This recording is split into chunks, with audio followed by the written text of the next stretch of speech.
नमस्कार, मैं हूँ आपके साथ कंचन मिश्रा। अपडेट मीडिया 24x7 में आप सभी का स्वागत है। अपडेट मीडिया 24x7 के समस्त परिवार की ओर से आप सभी को गणतंत्र दिवस की बहुत बहुत शुभकामनाएं। यह दिन हमारे देश की स्वतंत्रता, समानता और भाईचारे का प्रतीक है। 26 जनवरी 1950 को हमारा संविधान लागू हुआ था, जिसने हमें लोकतंत्र में अपने अधिकारों और कर्तव्यों का बोध कराया। हमें गर्व है कि हमारे संविधान ने हर नागरिक को समानता, स्वतंत्रता और न्याय का अधिकार दिया है। यह दिन भारत के संविधान लागू होने की याद में मनाया जाता है। भारत का संविधान 26 जनवरी 1950 को लागू हुआ था। इस दिन दिल्ली के राजपथ पर परेड और झांकियां निकाली जाती हैं। भारत के राष्ट्रपति तिरंगा फहराते हैं और 21 तोपों की सलामी दी जाती है। आओ झुककर सलाम करें उन्हें जिनके हिस्से में ये मुकाम आता है। खुशनसीब होता है वो खून जो देश के काम आता है।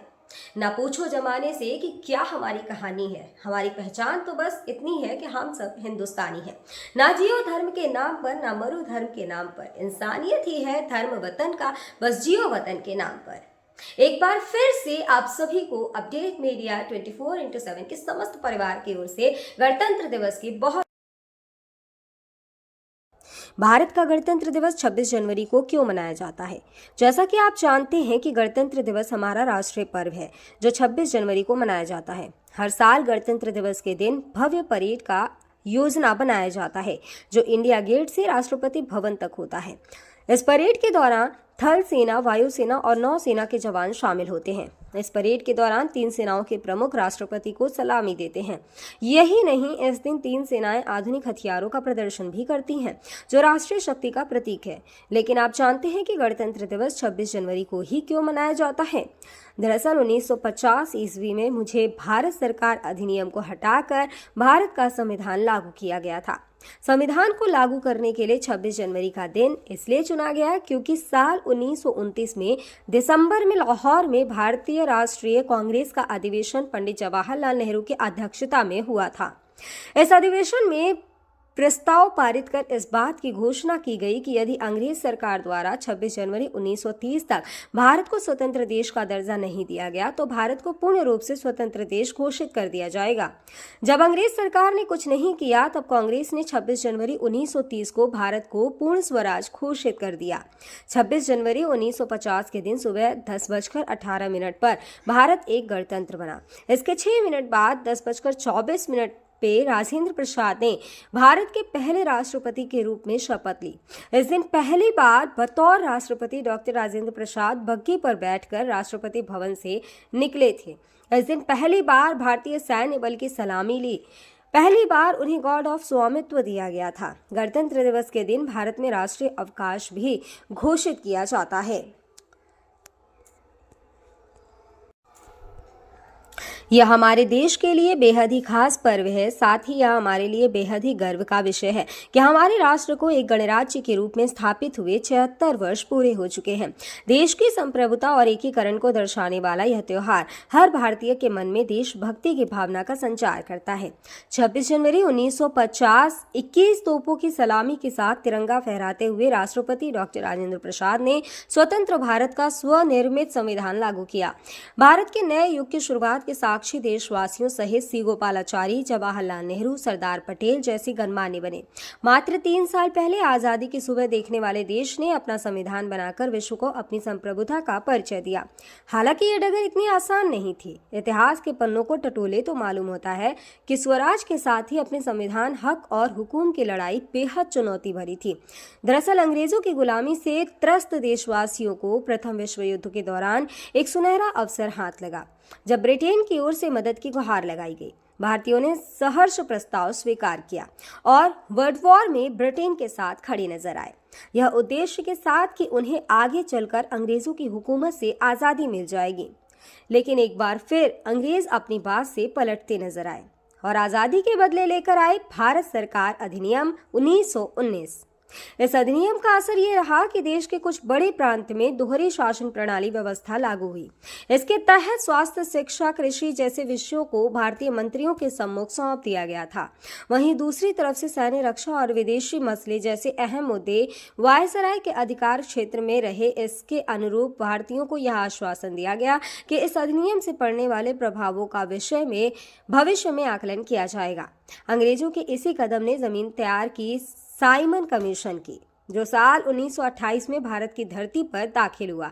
साइमन कमीशन ने बड़े ही नाटकीय अंदाज में संवैधानिक सुधारों की समीक्षा कर अपनी रिपोर्ट तैयार की। लेकिन अब समय बदल गया है। अब देशवासी अंग्रेजों के बहकावे में नहीं आने वाले थे, क्योंकि स्वराज के साथ साथ अपने संविधान की मांग भी धीरे धीरे देशवासियों के मन में परवान चढ़ने लगी थी। साइमन कमीशन रिपोर्ट के बाद देश भर में जमकर आंदोलन हुए। इसे शांत करने के लिए ब्रिटिश सरकार ने राउंड टेबल कॉन्फ्रेंस का आयोजन किया। हालांकि देश के सभी वर्ग के नेता इसमें शामिल नहीं थे, इसलिए ये एक असफल प्रयास सिद्ध हुआ। लेकिन जहां एक तरफ ब्रिटिश हुकूमत भारतीयों के इरादों को एक बार फिर भुलाने के जद्दोजहद में लगी थी, तो वहीं दूसरी तरफ देश के वीर सपूतों ने अपने संविधान का खाका तैयार भी कर लिया था। साल 1928 में मोतीलाल नेहरू सहित 8 कांग्रेस नेताओं ने एक संविधान का मसूदा तैयार किया, जिसकी नींव 1921 में भारतीय राष्ट्रीय कांग्रेस के कराची अधिवेशन में तय की गई थी। इस तरह स्वतंत्र भारत के संविधान की रूपरेखा सजने लगी थी। समय का पहिया आगे बढ़ता गया। फिर आया गवर्नमेंट ऑफ इंडिया एक्ट 1935, जिसे हमारे संविधान का संरचनात्मक आधार कहा जाता है। दूसरे शब्दों में कहें तो यह एक फाउंडेशन बन गया, जिसके ऊपर मौजूदा संविधान की भव्य इमारत खड़ी हो गई।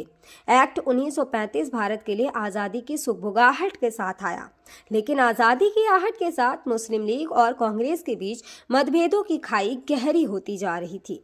दोनों के बीच तल्खियां इतनी बढ़ चुकी थी कि बुनियादी मुद्दों पर भी समझौते की गूंज तक नहीं रही थी। हालांकि इन सभी विवादों से आगे बढ़ते हुए भारतीय नेता अपने लक्ष्य की ओर बढ़ रहे थे। दूसरे विश्व युद्ध के दौरान 1945 में सभी पार्टियों की सहमति से संविधान का प्रारूप तैयार कर लिया गया था, जिसे सार्वभौमिक वयस्क फ्रेंचाइजी स्वतंत्रता और समानता के साथ अल्पसंख्यकों के अधिकारों की रक्षा का विशेष ध्यान रखा गया था। इसके साथ ही भारत छोड़ो आंदोलन और आजाद हिंद फौज की निर्भीकता ने अंग्रेजों ने भारत में अनंत काल तक राज करने का सपना चूर चूर कर दिया था। जैसे जैसे भारतीय राष्ट्रीय आंदोलन जोर पकड़ता गया, ब्रिटिश हुकूमत पर संविधान निर्माण के लिए संविधान सभा के गठन का दबाव भी बढ़ता गया।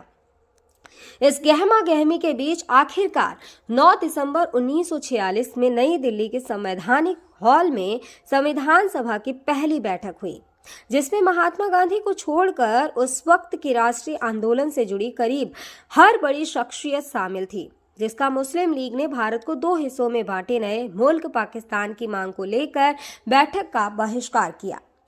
लिहाजा पहली बैठक में कुल 207 सदस्यों ने हिस्सा लिया, जहां सभा के सबसे वरिष्ठ सदस्य डॉक्टर सच्चिदानंद सिन्हा को सभा का अस्थायी सदस्य चुना गया। हालांकि 2 दिन बाद 11 दिसंबर को डॉक्टर राजेंद्र प्रसाद सभा के अध्यक्ष निर्वाचित हुए और डॉक्टर एच.सी. मुखर्जी और वी.टी. कृष्णमाचारी को सभा का उपाध्यक्ष बनाया गया। इसी कड़ी में आया सुनहरा दिन 15 अगस्त 1947 का, जब गुलामी की बेड़ियों को तोड़ भारत ने आज़ादी की नई सुबह देखी। देशवासियों में जोश भरते हुए आज़ाद भारत के प्रथम प्रधानमंत्री जवाहरलाल नेहरू ने बुलंद आवाज में देश को संबोधित किया। इतिहास के पन्नों में यह भाषण ट्रस्ट विद डेस्टिनी नाम से दर्ज हुआ। इसके साथ ही तेज हुई संविधान निर्माण की प्रक्रिया। आज़ादी के बाद चुनौतियों में इजाफा हुआ। संविधान पर सामग्री की कमी थी, लेकिन उसका सही चयन और उचित व्याख्या का काम बहुत जटिल था। बी.एन. राव द्वारा तैयार किए गए संविधान के प्रारूप पर विचार विमर्श करने के लिए संविधान सभा 29 अगस्त 1947 को एक संकल्प पारित करके प्रारूप समिति का गठन किया। इसके अध्यक्ष के रूप में डॉक्टर भीमराव अंबेडकर को चुना गया। इस समिति में अंबेडकर के अलावा 6 और सदस्य थे। संविधान निर्माण के दौरान कई अहम फैसले लिए गए, जिसके राष्ट्रमंडल के समूह में भारत की सदस्यता, राष्ट्रध्वज का चयन, साथ ही राष्ट्रगान और राष्ट्रनीति का चुनाव शामिल था। यहाँ दिलचस्प बात यह है कि संविधान में सबसे पहले नंबर पर आने वाली उद्देशिका सबसे अंत में पारित हुई। संविधान अगर राजनीतिक असंवैधानिक दस्तावेज है, तो पीएमएल एक ग्रंथ को दार्शनिक नजरिया प्रदान करती है। डॉक्टर भीमराव अंबेडकर की अगुवाई में संविधान निर्माताओं ने 60 देशों के संविधानों का अध्ययन किया। 4 नवंबर 1948 को संविधान का अंतिम प्रारूप पेश किया। संविधान तैयार करने के बाद मुश्किल खड़ी हुई कि इसे सुंदर अक्षरों में पिरोकर कैसे संजोया जाए। इस उधेड़-बुन के बीच प्रेम बिहारी नारायण रायजादा का नाम सामने आया, जो कि अपने दौर के सबसे विख्यात कैलीग्राफर थे। उसके बाद भारत का संविधान प्रेम बिहारी नारायण रायजादा सुलेख फॉन्ट में लिखा गया। उसके प्रत्येक पृष्ठ को नंदलाल बोस के मार्गदर्शन में शांति निकेतन के कलाकारों द्वारा अलंकृत किया गया। इस तरह कुल 2 साल 11 महीने और 18 दिनों में विश्व के सबसे बड़े लोकतंत्र का स्वनिर्मित संविधान बनकर तैयार हुआ। आधिकारिक तौर पर 26 नवंबर 1949 को संविधान को पारित किया गया, जिस पर संविधान समिति के 15 महिलाओं सहित 284 सदस्यों ने हस्ताक्षर किए। वहीं संविधान लागू करने के लिए 26 नवंबर को चुना गया, क्योंकि 26 जनवरी 1930 को भारतीय कांग्रेस के लाहौर अधिवेशन में पूर्ण स्वराज का प्रस्ताव रखा गया था। इतिहास में इसे प्रथम स्वतंत्रता दिवस के रूप में भी जाना जाता है। यही कारण है संविधान लागू करने के लिए भारत के प्रथम स्वतंत्रता दिवस यानी 26 जनवरी को चुना गया। 26 जनवरी 1950 दिल्ली की सर्दी को देशभक्ति मात दे रही थी, जब राजगोपालाचारी ने अपने शब्दों में भारत को संप्रभु लोकतांत्रिक गणतंत्र घोषित किया। इसके बाद डॉक्टर राजेंद्र प्रसाद को भारत के पहले राष्ट्रपति की शपथ दिलाई गई। उसके बाद सार्वजनिक समारोह की शुरुआत हुई, जिसमें राष्ट्रपति डॉक्टर राजेंद्र प्रसाद और मुख्य अतिथि इंडोनेशिया के अध्यक्ष सुकर्नो हुए और मुख्य अतिथि इंडोनेशिया के अध्यक्ष सुकर्नो भी शामिल हुए। इसी तरह दिनांक 26 जनवरी 1950 इतिहास के पन्नों में स्वर्णिम अक्षरों में दर्ज हो गया। ग्राम चांदो, ब्लॉक कबरई, जनपद महोबा प्रधान संतोष कुमार की ओर से समस्त गांव वासियों, नगर वासियों और देशवासियों को गणतंत्र दिवस की बहुत बहुत शुभकामनाएं और साथ ही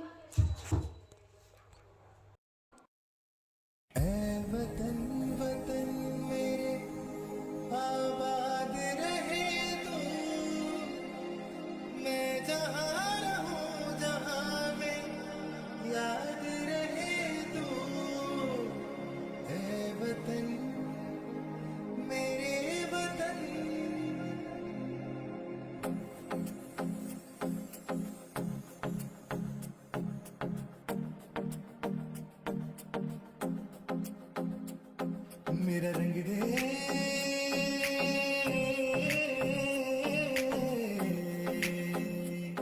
मेरा रंग दे बसंती चोला माए रंग दे, मेरा रंग दे बसंती चोला माए रंग दे, मेरा रंग दे बसंती चोला रंग दे।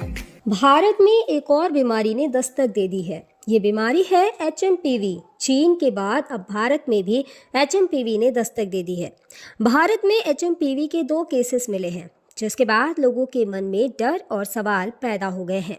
सवाल ये कि HMPV वायरस क्या है, HMPV वायरस के लक्षण क्या है, HMPV वायरस से कैसे करें बचाव और क्या HMPV कोई नया वायरस है। अगर आपके मन में भी ये सवाल है तो यहाँ आपको हर सवाल के जवाब मिल जाएंगे। चीन में ह्यूमन मेटान्यूमो वायरस की वजह से वायरल बुखार श्वसन संक्रमण के बड़े मामले सामने आ रहे हैं। कर्नाटक में 2 मामले सामने आए हैं, जिनमें बेंगलुरु में भी 8 महीने की बच्ची में इस वायरस के संक्रमण का मामला सामने आया है। अब सवाल ये है कि आखिर HMPV क्या है। HMPV यानी ह्यूमन मेटान्यूमो वायरस एक श्वसन वायरस है जो फ्लू जैसे लक्षण पैदा करता है। अब निचले और ऊपरी श्वसन संक्रमण जैसे सर्दी का कारण बनता है। यह एक मौसमी बीमारी है जो आमतौर पर सर्दियों और शुरुआती वसंत में होती है, जो RSV यानी रेस्पिरेटरी सिंसिटियल वायरस और फ्लू के समान होते हैं। इससे बचाव के लिए HMPV आमतौर पर बच्चों में ही डिटेक्ट होता है। सभी फ्लू सैंपल में से 0.7 फीसद में HMPV होते हैं। इसके लक्षण है कि HMPV वायरस को ह्यूमन मेटान्यूमो वायरस या ह्यूमो वायरस कहते हैं, जिसके लक्षण काफ़ी हद तक सामान्य सर्दी जुकाम के समान होते हैं। सामान्य मामलों में यह खांसी या गले में घरघराहट, नाक बहने या गले में खराश का कारण बनता है।